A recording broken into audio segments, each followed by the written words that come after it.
What it do, what it is, what's good, what's poppin'? It's your boy Warren, and today on this thing, I'm about to be reacting to the real Playboi Carti story documentary. Let's get right into this thing and see what they talk about, you know? That's the one of the hardest beats I ever. These niggas mad at me, how I young niggas every act. How he walk every day. He was young. Did he make that slap at that age? You know, cause I don't know if I know who Playboi Carti is. I don't know. My bad. You know, no disrespect. You know, I gotta see. In a minute, been trapping at the hotel since they let me out of help. They don't let me out of help. If I want to this shit go real, niggas don't tell.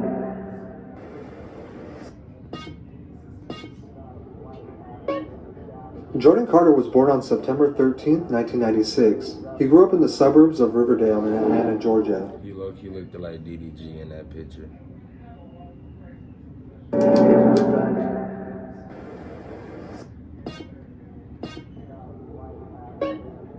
Jordan Carter was born on September 13, 1996. He grew up in the suburbs of Riverdale in Atlanta, Georgia.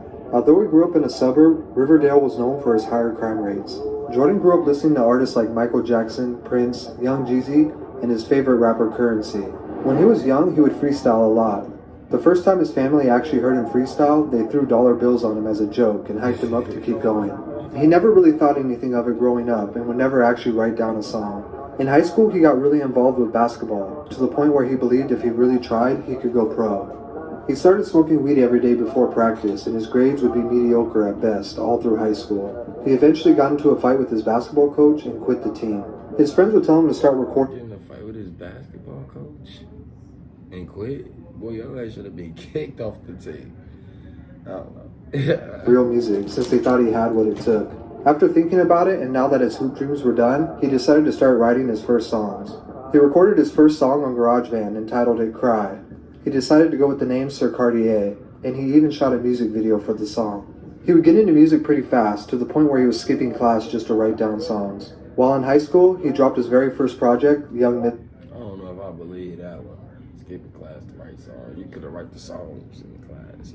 I don't know, I'm tripping. You can still listen to it to this day on YouTube.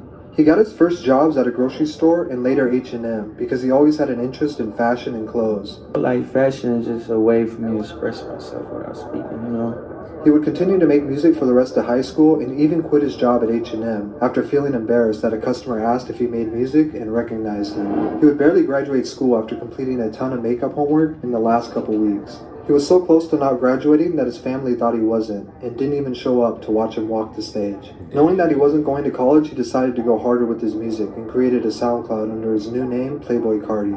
One of his friends knew an Atlanta producer who he thought Carti would work well with. The producer's name was Ethereal, and he was known for being very selective with who he works with. But because Carti's friends spoke highly of him, they would meet in the studio. When Carti got to the studio, he told Ethereal he wanted to hear unique beats, no trap beats. The two started to have good chemistry and started working on music a lot. Ethereal would introduce Carti to a guy named Father, who was the founder of the... He said, give me some smooth, nice, cool, I don't need no Gucci, no Jeezy trap beats.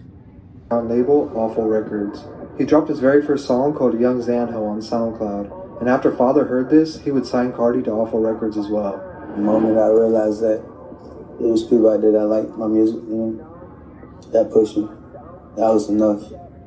Under his new label, which was just starting to gain a buzz around Atlanta, he dropped his songs Lost and Talk. Even this early on, you can hear how ahead of its time this music was. It was unlike all the music coming out of Atlanta in 2014. This is where he really started to find his style and run with it. In late 2014, he would make friends with another producer who was trying to make a name for himself, Mexico Dro. Mexico Dro and Carti's music just seemed to work good together, almost too good, and once again, Mexico Dro. The Dro was from Mexico. It's time. When Carti started using his beats, it was like he entered another mode. Mexico quickly became his go-to producer. They would record songs like Money Counter, Plug, and By Myself, No Help. With Ethereal and Mexico Dro feeding Carti beats, his music on SoundCloud was finally starting to catch the attention of a wider audience. His SoundCloud followers and plays started to rise.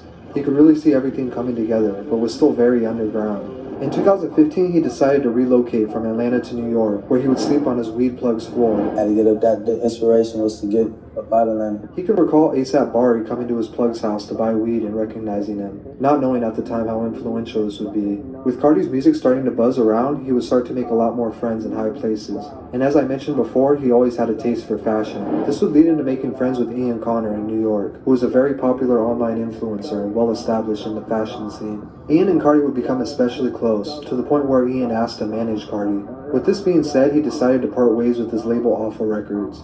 Ian would play a huge role in getting his music heard. He would frequently post Carti's music to his hundreds of thousands of followers on Instagram and Twitter. Not only did this help Carti accumulate new fans, but it would also get his music in front of other mainstream artists. At South by Southwest in 2015, Carti and Ian would attend a house party where Ian introduced him to A$AP Rocky. Rocky told Carti he had heard some of his music and really liked it. With the two already having a common interest in music and fashion, it wouldn't take long for them to become good friends. In April, he dropped his song Broke Boy, and it instantly brought his face to the top of the underground music scene, gaining millions of plays on SoundCloud and YouTube, as well as blog exposure from sites like Complex. With millions of people now paying attention to him, it was only right he dropped another song. A month after Broke Boy came out, he released another single, Fetty, featuring Dash and Maxo Cream. Once again, the song was an underground hit.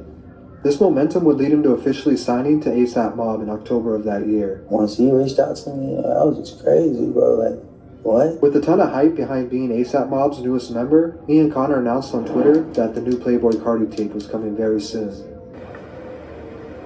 Unfortunately, the tape never came, and he would go through a long period of time after this where he really only dropped a few songs like What and V-Lone Thug with Uno the Activist. He was featured on the A$AP Mob's Cozy tapes, but no solo music was dropped, leaving his fans to listen to snippets and leaks to stay hyped for his music.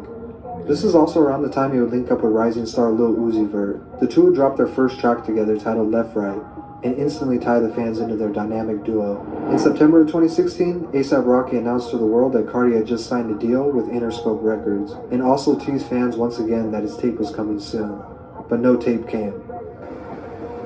In 2017, the hype around Carti's tape was at an all-time high, with some fans' patience running low. In multiple interviews, he stated that it was on the way, but producer problems caused delays. Just a few months into 2017, Carti took a trip down to Atlanta. He was recording in a studio with rapper K Supreme when he gave him a beat from an unknown Atlanta producer. The producer was Pierre Bourne, and Carti would record his verse to Woke Up Like This and send it off to Lil Uzi for a feature. Initially, Pierre was upset because he liked to work with people face to face in the studio, and K Supreme wasn't supposed to give that beat away. After getting a hold of Carti, they talked about everything, and before they knew it, Carti and Uzi were teasing the song on social media. About a month later, they would link up for the first time in person. When Carti heard Pierre's beats, he started redoing his whole album, falling in love with these new songs. It's like he was waiting to find a new producer who matched the way he was feeling at that time, and the music really showed that. This inspired him to drop 2 singles from his tape to give fans something to look forward to. Both songs featured Lil Uzi and were produced by Pierre. They were Woke Up Like This and Lookin'. These songs would be massive success and help introduce the world to Pierre Bourne as well. Man, me and Pierre, especially, Definitely know who he is. I just never seen him his face and them. I definitely heard his songs before. we used to sleep in the studio.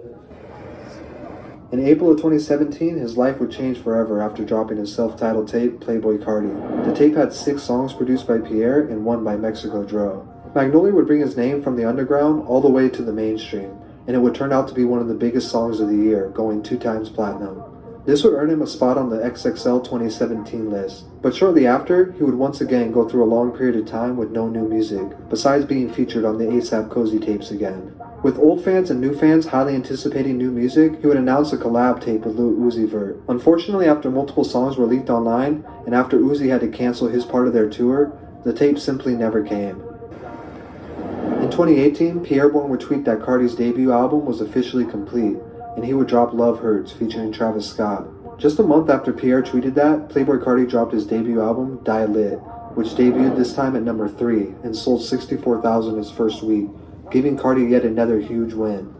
It wouldn't take long for him to take to social media once again to announce another album, Whole Lotta Red. As of 2020, Carti has left his fans hanging on the edge of their seat, anticipating his second studio album. It's been over 2 years, leaving fans to once again rely on features and leaked songs to hold them over. On November 24th, 2020, he stated that the album was finished and turned into the label, leaving many to think the wait was finally over. Despite the fact that Carti's music has been extremely scarce over the years, it goes to show just how impactful he has been in this generation of music. There are very few rappers who have a strong enough fan base to get away with simply not dropping music.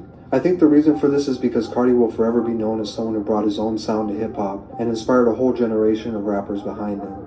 But no matter how hard you try to clone a sound, there will only ever be one true person who can satisfy that craving, leaving fans willing to wait as long as it takes. That's crazy. That's what's up. Thank you for watching. If you enjoyed this, consider liking and subscribing. He got some real loyal fans, man. But he be dropping some heat when he do drop. I ain't gonna even lie.